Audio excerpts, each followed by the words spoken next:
Let me start by saying thank you for the amazing response to the relaunch of this podcast.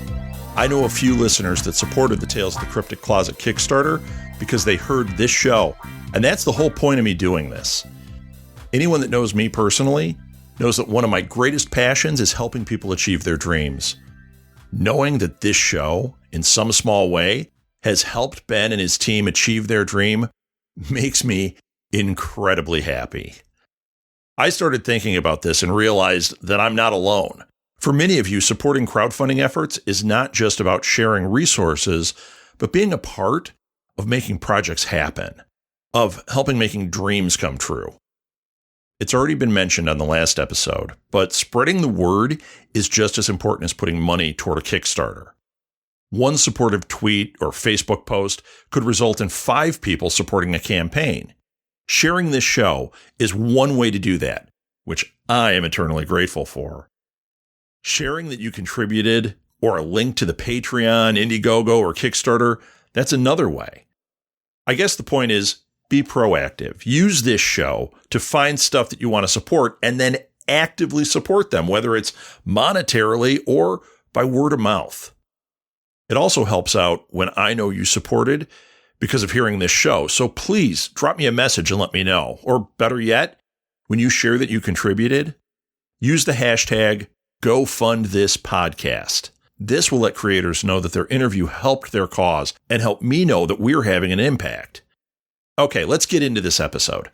Today, I have artist Tom Kelly with me. He's not only a fantastic artist, but is kickstarting his first comic book that he wrote as well as did the art for. It's called Fist Frankenstein, and I highly recommend pulling up the Kickstarter for it while you listen to the episode so you can enjoy the amazing artwork that Tom and his friends have created. We talk a lot about the tiers, and you can really see what's going on, once again, if you're listening as you look. I'll have links to Tom's social media and the Kickstarter in the show notes, which will make it really easy for you to find. Please check them out and support this project in whatever way you can. Here's Tom. So, Tom, I'm super excited to have you on my second episode of Go Fund This. You're a friend of mine. You were on Alley Chats, and we said we were going to have you on this as soon as Fist Frankenstein went live. So here we are. Yeah. So, Tom, I want you to tell people about yourself and then talk about Fist Frankenstein. I want people to know what this project is, but give a little background so they know who they're dealing with. Okay, I'll give you a quick origin story of me. I live here in Chicago. I'm a Chicago-based illustrator and comic book artist. I grew up in the northeast part of Pennsylvania, right around Scranton, PA. So if you've ever seen The Office, I lived about 20 minutes from that place. I went to art school. I went to a liberal arts college called Lycoming College, where I studied graphic design. After I graduated, I worked doing graphic design for about 3 years. After 3 years of doing that, which was a lot of typesetting and kind of uncreative work, I went to the Savannah College of Art and Design, where I got a graduate degree in sequential art, aka comics. And once I graduated from Savannah, I moved to Chicago, where I've been living since about 2000. What else can I tell you?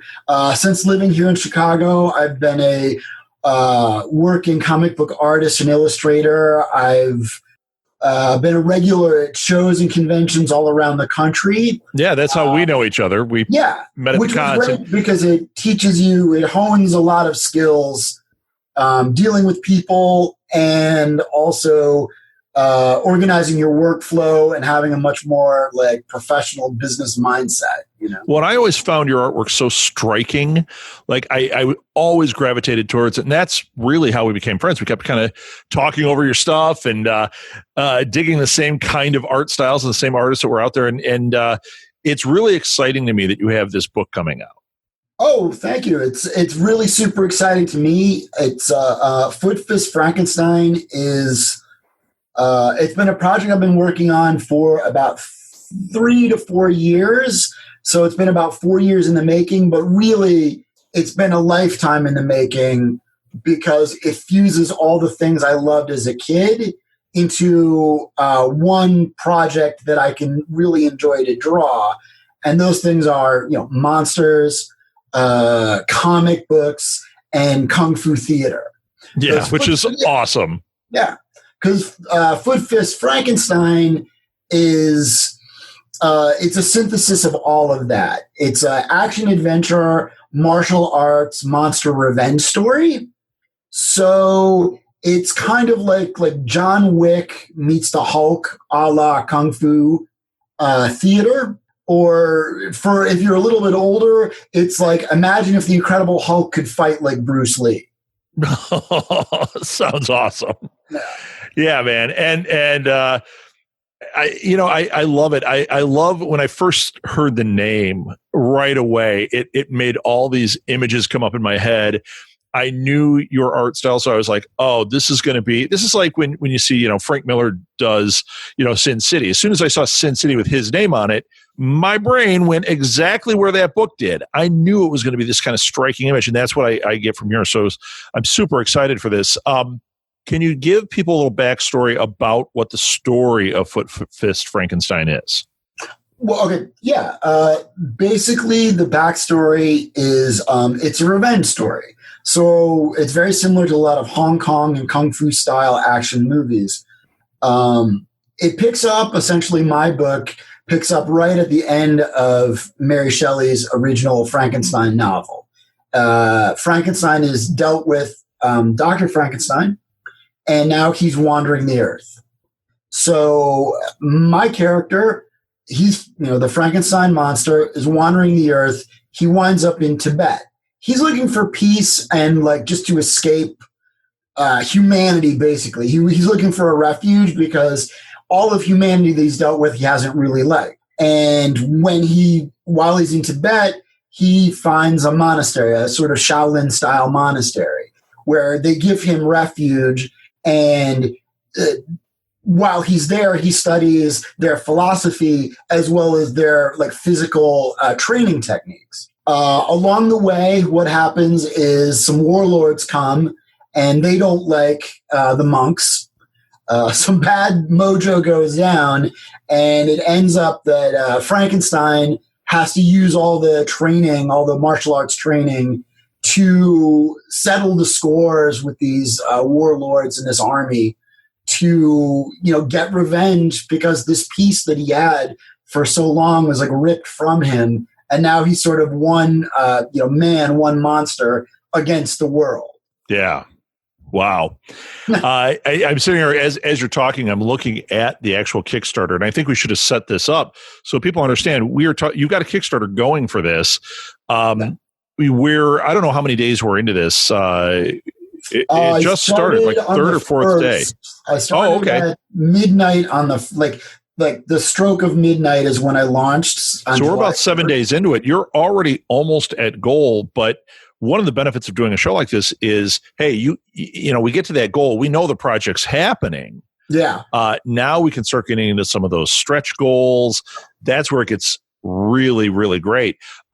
So why don't we talk about some of the different tiers you have? Where can people come in to support this book? And I'm telling you, I was getting lost as you were talking in looking at the pages here that you have on the Kickstarter. This one of Frankenstein in Chains. My father in his cruelty and ignorance bound me, then sentenced me to the darkness. Man, this page with that line belongs on somebody's wall. It's really, really great. Yeah, it's a super cool page. And that's a fun thing too. When you were talking about the rewards, some of the rewards are original art pages from the book.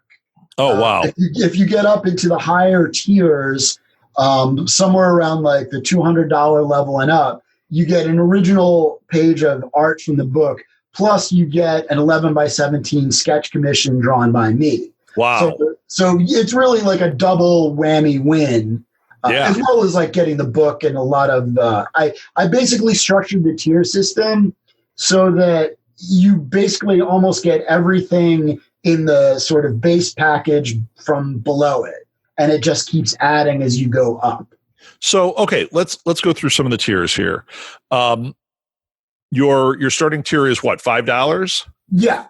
The starting tier is $5, and that's the digital edition of the book, which is just the meat and potatoes of the book, the 120 pages of story content and some bonus art, pinups generated by a lot of professional and indie artists who are friends of mine. Yeah. The $10 tier, that's the digital deluxe edition.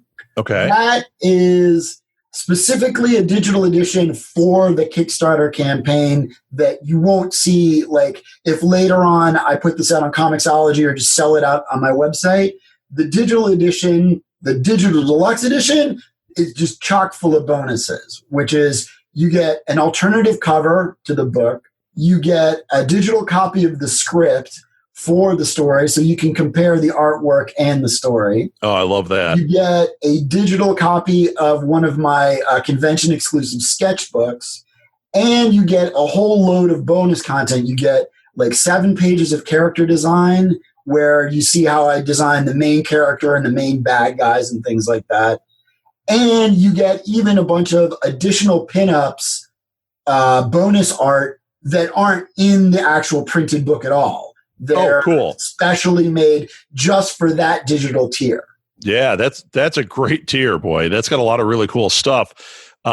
It's kind of like buying a special edition of the book, but that money is going right to you to help make this a reality. So that's really a great tier for that person that maybe can't afford $200, but they can get in here and really get something really, really cool. Then you go to the $30 one. Yeah.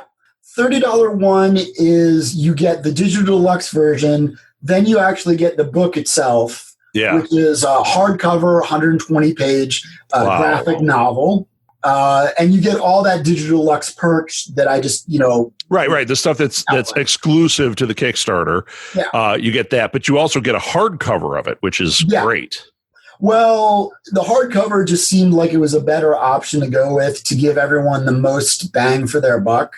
Sure. I mean, it's what I would go for sure. Yeah, and most people like it because it holds up better on their shelves and on their tables as opposed to a soft cover, which you have to be a little bit more careful with. It's too easy to get kind of bent and bent up. So the durability factor was important to me. After the $30 tier, that's where the fun starts for me. Okay. Yeah. Because the next tier up is $50. And with that, you get basically a sketch cover. But it's a different type of sketch cover because the dust cover of the book is actually the sketch cover that I will draw on. Oh, okay. Right. And so the way I did it is, I'm sure you probably remember when we were kids, when we get our textbooks in grade school and we cover them with right. You had to make that cover. Sure. Right. So that's what I did. Here, I basically got a bunch of brown paper bags and I made a dust cover. And then the dust cover I can customize, do a sketch cover for. And it's win-win for a couple reasons because it didn't cost any more to produce printing wise. And I don't have a problem of having to figure out how many blank covers to get printed by the printer and how many regular covers to get printed by the printer. Right. Everyone gets the regular cover with an awesome dust cover on it that if you do opt for any of the artwork tiers, you can then frame if you want or keep with the book. Or you can get a blank and have one of your favorite artists or yourself draw on it. So it's a lot of so cool. It's win-win-win. Yeah, I love that. Yeah. And it's super fun. Like I said, with that, the $60 tier is where you get a front cover, which was looks similar to this Adam West Batman I did here. And then the next tier up from that, which I believe is the 80. Let me see. No, that's there's an $80 one. Yeah, that's the $80. The $80 one is this. Okay. One. The 170, which is almost double, is a wraparound version. Oh, wow. Cool. And the reason it's, like that is the wraparound, you'll get 2 characters, and the front cover, you'll get 1 character. Right. And, when people read through the Kickstarter explanation of the pledges, the rewards, they can see all the stuff that it's loaded with. And really, these sketches, they clock in actually less than what you would pay me at a normal comic book convention to do a sketch for you. Right. Like, really, it comes out to be like a $40 to $50 sketch for a front cover, and then it would be like just double that because it's 2 more characters. It's a wraparound. And that's actually, what I have on the tiers is less than what people would, like I would charge people at a convention. Right. So there's value in it. If they're wanting that, it's better to get it now when it's supporting the book up front rather than waiting and trying to catch you at a convention. It's going to cost them more. Yeah. Oh, totally. And also at conventions, I don't have the luxury of being able to take as much time as I want. With these, I can take the time to lavish them to make them be as polished, even though they're just sketches. They're like full commissions that I have the whole facility to take my time and work on, which is great. You don't bring that whole studio with to every convention? Well, it's not that you don't have the facilities. It's you're wearing like 4 hats at a show. Right. You're talking to people, you're vending, you're keeping track of money, you're keeping track of the different like artwork projects that are drying and going on around you. Yeah. And you're focusing on all the different aspects of running a booth. It's crazy. And you're hoping you don't have to go to the bathroom in an hour. That's it. And when you're at home, you can. Pressure's off. Well, it's easier. I find my way through a horde of New York Comic Con to just go to the bathroom. Right. Okay. So then we go to 250, and that's where we've got your Frank's original working script, it says. Yeah. So you get this beast. Wow. This is my actual working script with my notes, drawings, doodles, spills, like everything on it. Wow. It's complete, unfiltered, all the warts. You can see little handwritten notes are in there. Like when I said like you're getting the actual script, you're literally getting the one-off. Yeah, it says one of one, and that's it. Yeah. That comes bundled with all the books and fun digital, rewards. Yeah, all the other stuff comes with it, right? Yeah. And then when you can start going up to the $300 level, that's when you get like sketch commissions, like 11 by 17 size, like art sketch commissions. The one you have on the Kickstarter page is phenomenal. Yeah, it's the one you just held up. Yeah, there are examples on the page of all of this stuff, which is great. And like I said, there's different splash pages of original art bundled with the 11 by 17 commissions. So you're really getting 2 pieces of art. You're getting an original piece from the book, plus you're getting a commissioned character of whatever you want by me. Yeah. So it's really a good win-win. Yeah, and I'm just looking through her. I mean, we hit the 500, and you've got a number of different options at the $500 where you get sketches and various characters and colors and all sorts of stuff, commissions. It just keeps going up from there. And when we hit the 1,000, go ahead. The next thing I do want to say, in the $500 level, there's 3 very special bonus pieces. So those bonus pieces, you get a piece of original art from my private original art collection. So one of them is a John Van Fleet Superman cover. It's a piece of original art that was for the John Van Fleet cover. I'm actually like looking at it hanging on my wall right up here. Wow, and you're giving it up, huh? Yep. Another one is a piece of Mike Mignola's original art from Hellboy. Oh. And the third is it's an original art painting J.K. Woodward did of my character. It's an 11 by 17 piece, fully painted, full color. And all of these pieces that I just mentioned all come bundled with an 11 by 17 like sketch commission and the books and all that stuff. But I really did want people to know, I will give you the artwork off my walls that I bought at San Diego Comic-Con in like 1999 to finance this project. It's a fire sale. Everything must go because, I really want this book to go forward, and there's only so many incentives you can give to try to get people excited. And one of them is like, well, I do have some other artists that people are really jazzed about online. So if I can bundle that, and plus I've looked at these pieces for years, like 20 years, like it's time they can go to a new home. Sure. Well, and they're the things that are going to fuel this part of your life, which is fantastic. Yeah. And like I said at the top, I mean, your original goal is 4,000. You're already at almost 3,200. You got 26 days to go. So you are rocking it. So don't get too married to those is what I'm saying. No, I'll be, you know what? They've given me tons of like happiness, and I've looked at them every day in my art studio for, the past 20 years. And, that's totally fine with me. I knew they would go. I put them up there hoping that somebody would want them, because it's a great opportunity to pass stuff off to somebody else, Now, is this your first Kickstarter? Yes, it is my first Kickstarter campaign. Wow. Because you've done it upright, Well, I was very lucky, and in that I know I'm in the Chicago comic book scene. Like I said, I've been around shows since 99, and I've made a ton of friends. Professional friends, indie comic artists, professional Marvel and DC artists.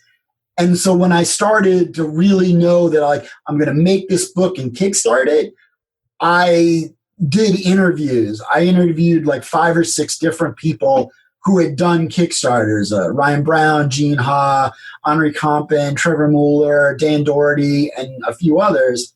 And I came armed with like 70 questions. Yeah. Like, what do you need to do? Like, what worked? What didn't work? What did you like? What didn't you like? Is this worth it? Is that not worth it? Like, all these questions. And then I took all that data and I like coalesced it, and I found the common threads of like what they all said worked, what they all said didn't work, and then little like aberration wild cards left and right of like different things like that. Yeah, well, it seems to have paid off, because looking at what you have going here, it looks fantastic. Your tiers are really, really great. I think it's a great project. So people, to find it, they go to Kickstarter, type in Fist Frankenstein. It came right up when I did that. And Tom, why don't you give your social media also? And I will put that in the show notes, just like we did on Alley Chats. And I will put a link to the Kickstarter in there too. But why don't you give your social media? Sure. You can find me on Instagram. It's Tom Kelly Art on Instagram. You can find me on my website, which is my DeviantArt page, which is www.tomkellyart.deviantart. You can find me on Twitter at Tom Kelly Art on Twitter. You can find me on Facebook, which is under my name, Tom Kelly, in Chicago. If you just do a search in Chicago for Tom Kelly, I'll come up. You'll see me. And like I said, if you go to Kickstarter.com and look in the comic book section and type in Fist Frankenstein, it'll come up right to the page, and you can check out all this fun stuff that we're talking about, because there's a lot of rewards and a lot of details you can sort of crack open and really explore, fully and really see. Yeah, everything on this Kickstarter is really fun to look at, and even the video is really great. So I urge people, go check it out, see what we're talking about, see why I freak out about Tom's artwork. I love it. I love the whole thing, and this Fist Frankenstein image is so striking, so fantastic. I really urge people to go and really check it out and back this. Let's make it happen. Yeah, in a big way, because I want to see a sequel to it. Oh, yeah. No, I got more stories. I mean, that's the advantage of this project. I did all the work ahead of time. So like I say in the video, like all I really need now is just the funds. And then I just contact the printer, and I literally just be like press the go button. Like, turn the press on, and then that happens. Yeah. Like, it's penciled, it's inked, it's lettered. It's good to go. The risk is very low. Yeah. So that's great. Yeah. All right, Tom, thank you so much. And like I said, I'll put this in the show notes, but go to Kickstarter and support this, because it's a phenomenal project. Thanks, Tom. Good luck. Oh, thank you. Thank you very much. Fist Frankenstein is really fantastic and deserves your time checking it out. I've put the link to the Kickstarter in the show notes, and we'll also have it on posts at our social media. Once again, sharing this project with your followers and friends is key, so please be an active participant in this project and spread the word. While you're in the mood, please share this episode. That not only helps Tom, but also draws attention to this show, which we can always use. Oh, and please rate and review us. It only takes a few seconds and makes a huge impact on how many people see when we post a new episode. If you have a crowdfunding project, reach out to me at southgatemediagroup@gmail.com, on Twitter @rsouthgate, or on Facebook at Go Fund This Podcast. Tell me a little about the project or what you create, and I'll consider featuring it on the show. I would love to help you make your project a reality. Thanks for listening, everyone. Until next time, go fund this.